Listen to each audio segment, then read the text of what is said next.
Hi, I'm Sarah from South London Sling Library, and today I'd like to show you how to use the Boba Bliss Baby Carrier.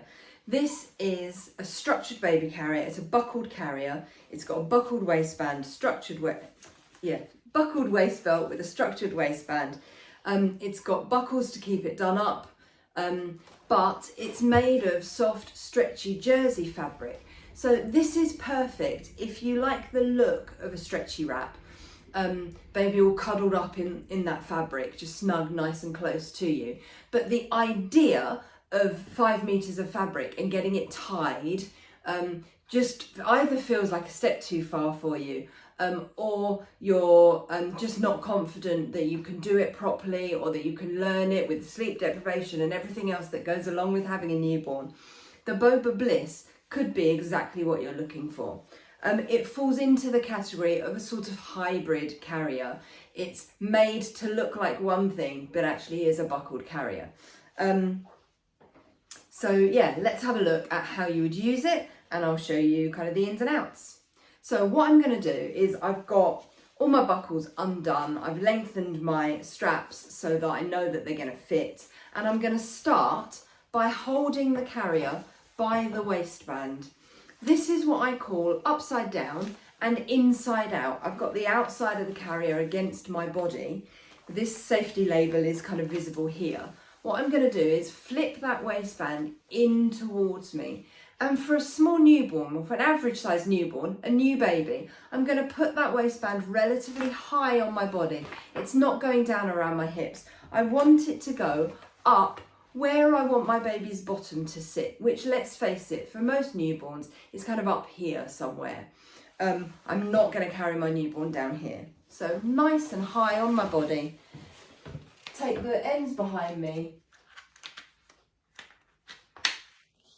clip together, and then pull one side and then the other to get it nice and snug around you.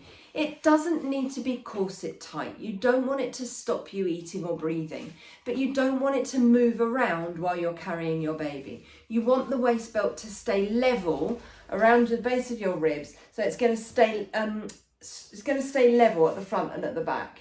If it's loose, what can happen when you put your baby in is it will do that. It will drag down at the front, and that's not comfortable here, but it's also then not comfortable at the back. So nice and snug, so it's going to stay level front and back. Right, so I've got my shoulder straps just hanging down. Be careful if you're walking around, there can be a bit of a trip hazard, but I'm just going to leave them hanging down in front of me because now I'm going to get my baby. This is Robin. Robin is one of my newborn size demo dolls. Now you may find that your baby has their knees right up in front of their hips, and their feet right up under their bottom, and that's absolutely fine. Just support them in that position, in that kind of frog leg position. It's the position that babies just naturally want to be in. Supporting the baby on your front so that their head is on the firm part of your chest, above any breasts or soft chest tissue that you might have. And you're just going to take the edge of the carrier and you want to squeeze it between the baby's feet. So we've got one side here. I can then sort of gather that fabric into my hand so that the other side then comes up between the baby's feet. And then all I'm going to do is roll that fabric around the baby's body, like that. I'm then just holding the baby and the sling kind of by default. I can then pop those shoulder straps over my shoulders, like so. And then what you'll find is some of the baby's weight is being taken by the waistband already. So you should just be able to support your baby's upper back with one hand. You've then got a free hand. This free hand is going to go through the small of your back. You want to go underneath this first strap that you come to get hold of the strap on your opposite shoulder. Pull straight down to the floor first. And what that does is it anchors it out here on the bony section of your shoulder, but you'll also feel it tighten across your baby. So down to the floor, bring it low around your body and up to the buckle at the side here. Clip in. and pull backwards to tighten. I can then swap the hand supporting the baby. I'm going to do exactly the same with this hand through the small of my back, get hold of the strap on my opposite shoulder, pull straight down to the floor first, and then bring it low around my body, up to the buckle, clip in and pull backwards to tighten. If you need to, now particularly if your baby has been cross when they're going into the sling, if they're cross, the first thing they're going to do is straighten their legs, and it can be quite tricky to get a nice seated position when they're that cross with you. So if the baby is still cross, go for a walk. Just keep a hand on them, get moving, and as they calm, what you're going to be able to do is pop your hands inside the sling so that your fingers are behind the baby's bottom and your thumbs are in front of their hips, and you're just going to tuck their bottom under. What that does is brings their knees up, and then you can make sure that you've got that fabric nice and spread around their bottom. Now, safety guidelines. You may have heard of the TICS safety guidelines. The word to remember is TICS. You want to tick all of your safety boxes. The T stands for tight. The baby should be as tightly held against you as if you were holding them in your arms. You want to be able to put a hand on the back of the baby's head, do a little dip forward, and not feel their body weight pull away from you. If you do feel them pull away from you, slightly lift their weight, just tighten those shoulder straps again so that you don't feel their body weight pull away from you at all. The I stands for in view. Now, this you can see, this sling has covered Robin's face. It's really easy to solve in this sling because they've added these little loops on the shoulders here, yeah? If you can't find them, it may have slid round behind you, so get somebody just to pull it up towards your shoulder. But if I want to open this up around Robin's face, all I need to do is put my thumb in that loop and pull it down. And you can see what that does is that gathers the fabric up around Robin's face. I can then very clearly see Robin's face, and I know that their airways are open. The C from TICS stands for close enough to kiss. And this is just about making sure that if you do have breasts or soft chest tissue, that the baby's on the firm part of your chest, away from those squishy parts where they could have struck their airway if they've turned in towards you. So above any soft chest tissue or squashy breast or anything like that. The K stands for keeping the baby's chin off the baby's chest.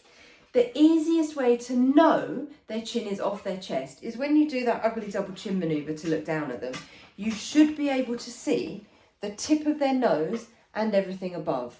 Because if your baby puts their chin on their chest, their nose is going to point at the floor, and all you're going to be able to see is the top of their head here. So make sure you can see the tip of their nose and everything above. The S stands for supported spine, and you know your baby is fully supported because if you put a hand on their back and lightly press, there's no extra space that the baby could slump down into, put their chin on their chest or close their airway. Now, most of the head support for the baby comes from getting their seat right, where you've got that nice seated position with their knees up and their bottom down. They're going to have a nice gentle curl in their spine, and when they're relaxed, they're just going to rest their head on your chest. If you need a little bit of extra head support, so say for example, you've just heard my dog tapping around the floor. Say for example, me and the baby go out for a walk and the dog leaves the inevitable mess on the pavement. I've got a lead in one hand and a poo bag in the other. I don't have a hand free to put on the baby's head. I can move this loop up towards my shoulder and use the side of the carrier next to the back of the baby's head, just to create a little bit of a hood there. But this loop is making sure that the baby's face is still visible and their airways are open. If the baby were facing in the other direction, excuse me, Robin, I'd do it the other way around. So this loop would come down to keep the baby's face visible. This loop can go up and I can create a little hood there if I need it. Most of the time you're not going to need it, and having both the loops down is going to keep it all nice and clear. Airways are open. If your baby's a few weeks older, they might want to look around. This enables them to do so, but if they're falling asleep, you want to tuck their head in, you absolutely can, making sure their face is always clear. Taking the carrier off, again, really simple. Support the baby's weight. I'm going to undo at that side, swap hands, undo at this side, and then I can start to peel the carrier from the baby. Focus on holding the baby and dropping the sling. I can then lift the baby clear and take off my waist belt if I need to. If I don't need to take the whole thing off, say I'm just going to take the baby out, change their nappy, then they're going back in the sling and we're leaving the house, then what I'm going to do is just catch these shoulder straps and I'm just going to tuck those buckles either in my pocket or into my waistband so that they're not hanging down in front of me and they're not going to be a trip hazard. The other thing with the Boba Bliss, be wary when you take it off. I would get into the habit of either finding your loops and pulling them right down towards the body of the carrier like that, or getting hold of your shoulder straps and just clipping them in to the buckles when it's not in use, because my concern about the Boba Bliss is that these loops could work their way down the strap and come off. And I've seen it happen, not so much on the Boba Bliss yet, but it is brand new to the Sling Library, but I've seen it happen on other carriers that have a loose section. They come back lost all the time. So yeah, if you do either borrow the Boba Bliss or you buy one for yourself, just be careful that these loops stay on your shoulder straps and they don't work their way off and get lost. That's my only concern, I would say, with the Boba Bliss. In terms of longevity, I like to under-promise rather than overcommit. So I'm going to suggest that the Boba Bliss is going to be perfect for around 6 to 9 months. If you have a petite baby or you just absolutely love it, then it probably will last you considerably longer. I think Boba is saying first 18 months. I don't know. You know, I think, like I say, I like to under-promise rather than overcommit. So I'm going to say 6 to 9 months, and I'll be happy to be proven wrong. If you've got a Boba Bliss and an older baby, let me know how old your baby is and whether or not you're still enjoying your Boba Bliss. But for newborns, it's going to be absolutely brilliant because it's a structured carrier, but it's soft and squishy and stretchy. Feels very much like a stretchy wrap once it's on, but you have got that ease and simplicity of a buckled carrier. So I hope that helps. You're more than welcome to borrow our Boba Bliss if you'd like to. You can find it at southlondonslings.co.uk. And if you'd like some in-person help, then give us a shout too. All the details are on the website, and I look forward to seeing you soon. Thanks a lot. Bye.